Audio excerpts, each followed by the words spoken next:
Hello and welcome to Mexico News Network's Daily Report. I'm your host, Mara Thompson.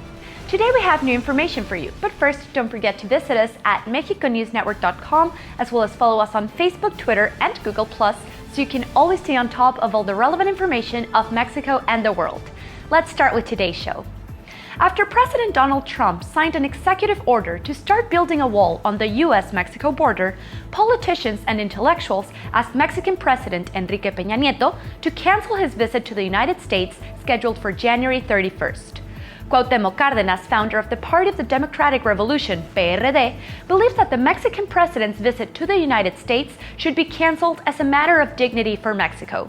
On Twitter, the aspiring presidential candidate of 2018, Margarita Zavala, and the senators Roberto Gil Suarth and Armando Ríos Piter also called for the cancellation of the presidential visit in view of this offense, with Gil Suarth even proposing a virtual wall on matters of binational interest in response to the border wall.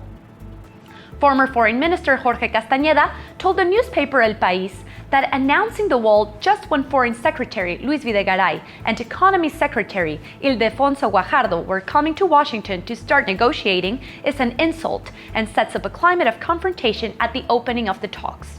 In an interview with ABC, the President of the United States reiterated that the cost of the wall will be reimbursed by Mexico, certainly a tough stance and a decision that Mexico strongly disagrees on. It's still not known if Enrique Peña Nieto will cancel his visit, but he stated last night that he regrets Trump's insistence in building the wall. Our Mexican president stated that Mexico does not believe in walls, that Mexico is not paying for any wall. He also committed himself to defend the interests of our fellow nationals in the U.S. as a response to Trump's executive order increasing immigration enforcement within the interior of the United States. Peña Nieto also emphasized that our country offers and demands respect in its relationship with our northern neighbor. Currently, Mexico produces 97 million hectoliters of beer per year and has the potential to reach 120 million by 2019, which would imply an increase of almost 24%. The Mexican industry is keeping up with the German market, below China, which produces 559 million hectoliters, the United States with 235 million, and Brazil with 140 million. Ricardo Tadeu, CEO of AB InBev's Grupo Modelo, said that by December 2017, production is expected to begin in Yucatan, where they confirmed last year an investment of 5,000 million pesos in 2 plants located in the state.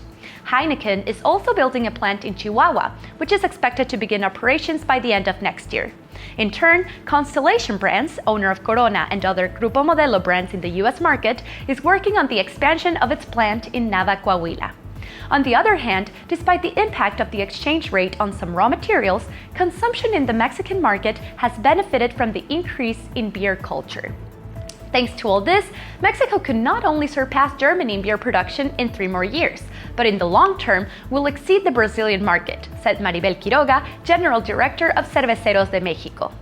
And finally, in the language of the Maya people who once inhabited this region, Sian Ka'an means origin of the sky. Located on the east coast of the Yucatan Peninsula, this biosphere reserve contains tropical forests, mangroves, and marshes, as well as a large marine section intersected by a barrier reef. It provides a habitat for a remarkably rich flora and fauna, which cohabit in the diverse environment formed by its complex hydrological system.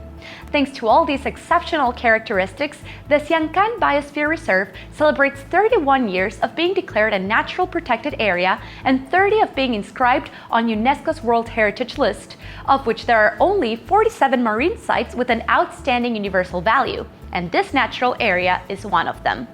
Sian Ka'an stands out thanks to the collaboration of fishermen, population, non-profit voluntary citizens groups, and government, who together have implemented world-renowned fishing and ecotourism development models that currently preserve the ecosystems of the reserve. Due to its good management and state of conservation, it is considered as one of the crown jewels of the marine program of the World Heritage Center. This was all for today. My name is Mara Thompson, and this is Daily Report by Mexico News Network. Remember to follow us on our social networks and to log on to mexiconewsnetwork.com for more relevant information of Mexico and the world. Thanks for stopping by.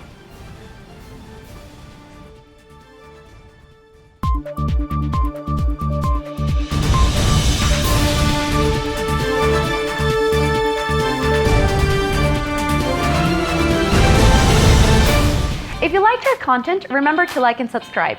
If you want to always stay on top of the daily news, visit our playlist and make sure to take a look at our written articles so you don't ever miss any detail of what's happening in Mexico and the world.